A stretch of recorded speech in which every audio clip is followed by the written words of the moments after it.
In this exercise, we are given a subspace of R3. So S is a subspace R3 and spanned by two vectors x and y. Now matrix A is a matrix. The first rows of matrix A is vector x. The second rows vector of matrix A is vector y. We want to show that S orthogonal complement is the null space A.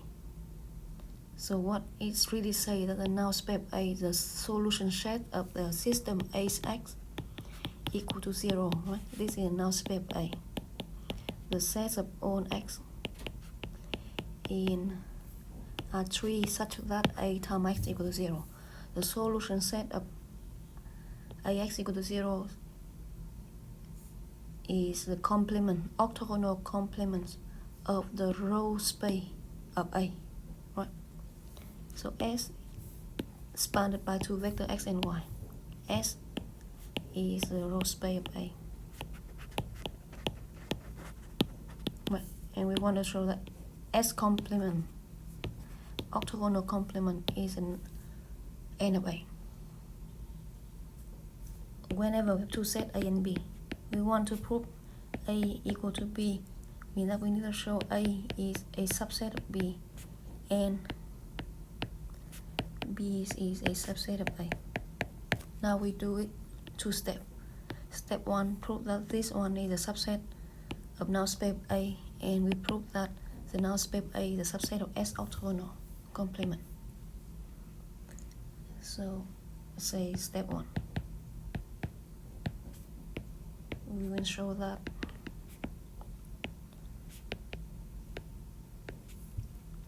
S orthogonal complement is a subset of N of A. What does that mean? We pick any, say, arbitrary element in here. We want to prove that this is also an element there. Right? We recall that. Again, we want to show that A is a subset of B. This means that we want to show that for any x, if x in A implies x in B.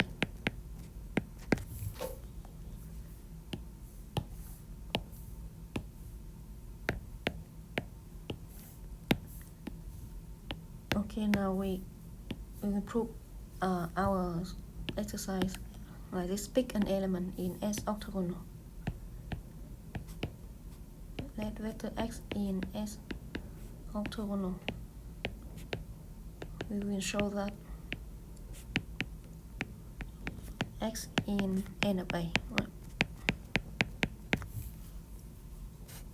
So x in S orthogonal, what does that mean? This means that, or recall, what is S orthogonal? S orthogonal is a set of all vectors, say y or w.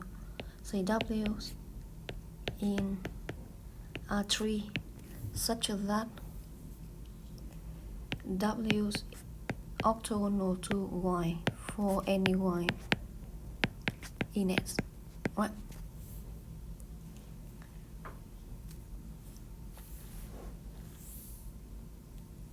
Oh, we have y already, so maybe I use different notation for any t's in S.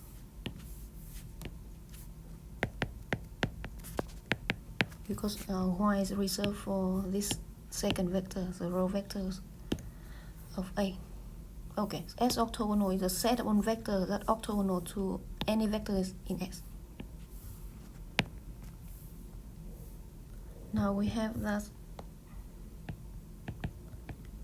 x in S orthogonal. This means that x is orthogonal to any, this x is the same as the x we have in the row space of A. So let's call this, how do we call this? Z. Z in S orthogonals.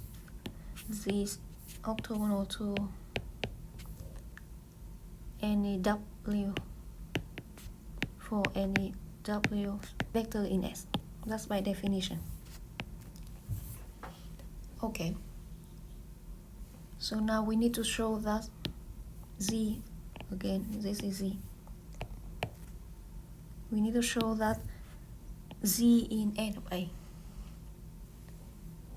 which means that we need to show that A times Z equals 0, right?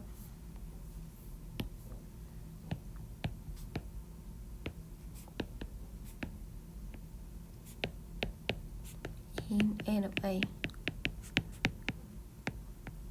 thus is A times Z equal to vector 0.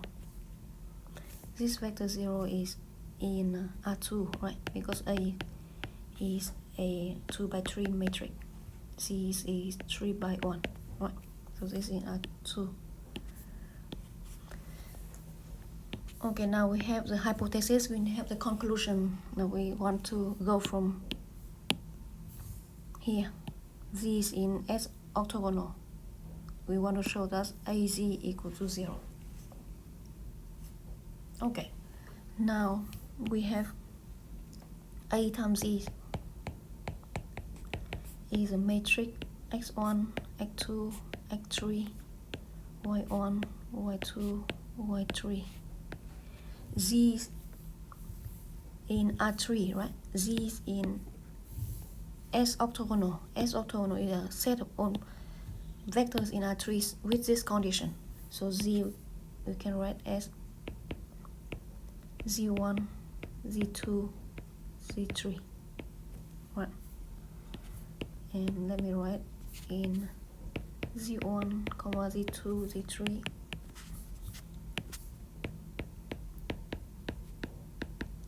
Transpose. Okay, so Z1, Z2, Z3. This is x1 Z1, x2 times Z2, x3 times Z3, y1 Z1, y2 Z2, y3 Z3. In other words, this is vector x dot product with vector z, vector y dot product with vector z, right? Okay, and now we know that z is in S orthogonal, so z must be orthogonal to any vector in S, in particular S bounded by two vectors x and y. So in particular, z must be orthogonal to x and orthogonal to y, right?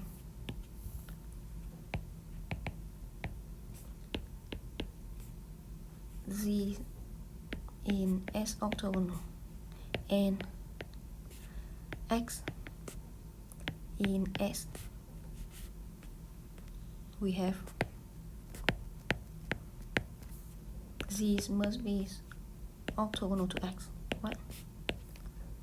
And this and therefore z dot x is 0, right? Similarly,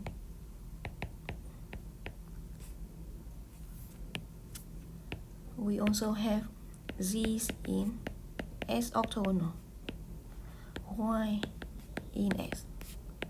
This gives us z orthogonal to y, which gives us z dot product with y equals 0. So this one equals 0, and this one is also 0. So this is vector is 0, 0, which is A times z is 0, 0, is 0 in R2, right? A times z is 0, 0. The vector 0 in R2. What does that mean? That is what we need to show, and we already shown that, right? And we are done with the first step. This in null space A. That's the first step. So we are done with the first step. All right.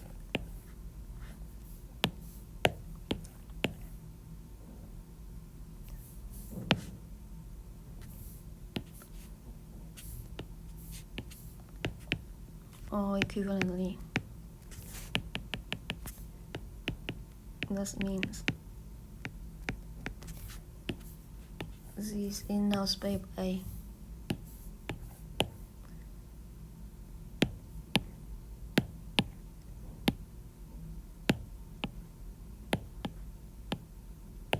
and we start from S orthogonal and we prove that that's vectors in null space A. So this is the first the conclusion for step 1. So step 1 is here, and we did prove that. Now we prove step 2.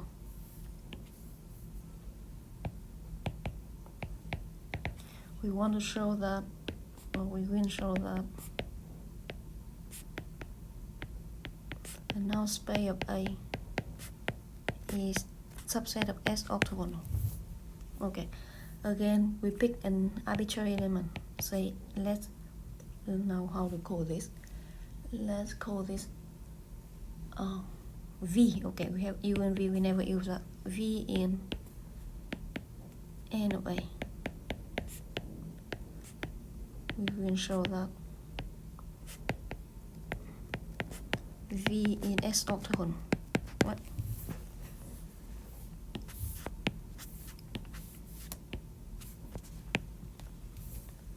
Okay, V in null space A, this means that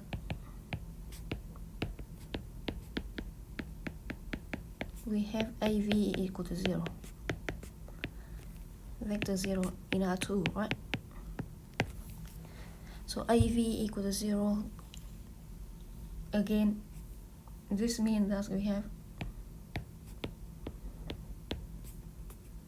AV equal to, so the first vector of A is vector X, right? X1, X2, X3, Y1, Y2, Y3. V in null space A, so V is in fact null space A. Remember, this is a subspace of R3. Also V we can write in the form V1, V2, V3, right?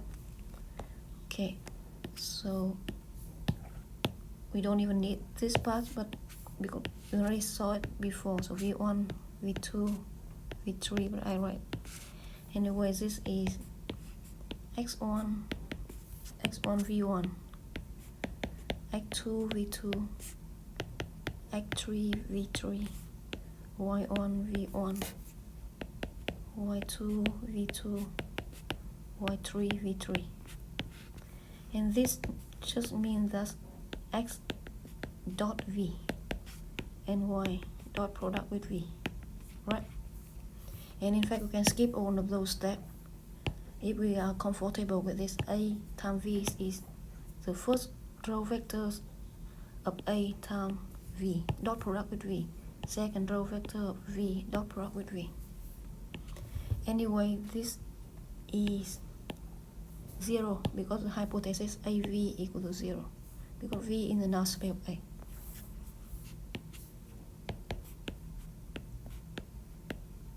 So this means that A V in the null space A means that X dot V equal to 0 and Y dot V equal to 0, right? Okay, we put it there and we will see that what we need to show. We need to show V in S orthogonal. What does that mean? We need to show that V in S orthogonal. Recall that S orthogonal is a set of all. We have V already. Let me go. Okay, go W in R3 such that W orthogonal to we already to T for all T's in S, right? So S orthogonal is a set of all vectors which is orthogonal to any vector in S. That's the definition. So this means that, so this is a recall. We can write or we don't have to write. So This means that then V orthogonal to T for any T's in S, right? Okay, V, we write not then, but this means we need to show that. This means we need to show that V is orthogonal to any vectors in S, right? Now, any vector T in S will be of the form, since S is spanned by two vectors,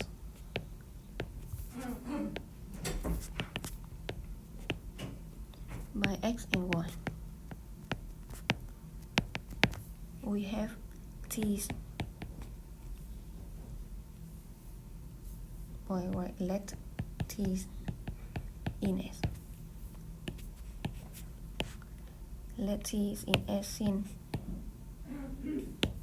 S is spanned by X and Y, then T is a linear combination, say C1 X of the just AX plus BY.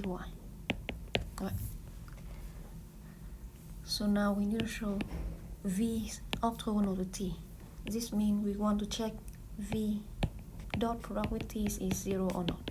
V dot product with AX plus BY.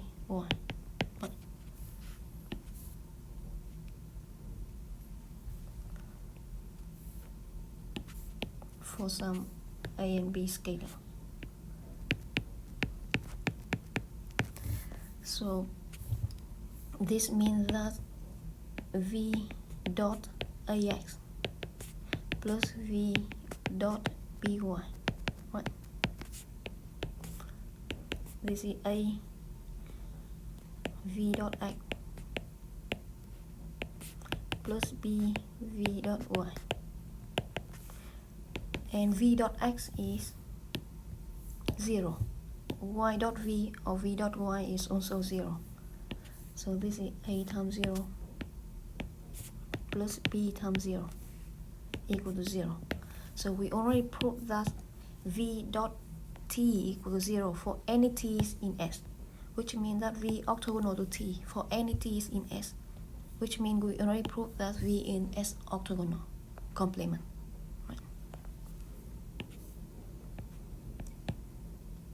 Therefore, we proved that V in S orthogonal. So we start from V in this set. We start from V in null space A. We start from V in null space A, and we show that V in S orthogonal. Therefore, this set is a subset of S orthogonal. So here's the second step we already did. Null space A is a subset of S orthogonal. The first step, S orthogonal, is a subset of null space A. This means the two sets are equal.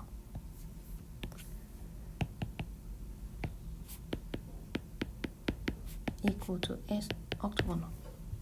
So this finishes the proof.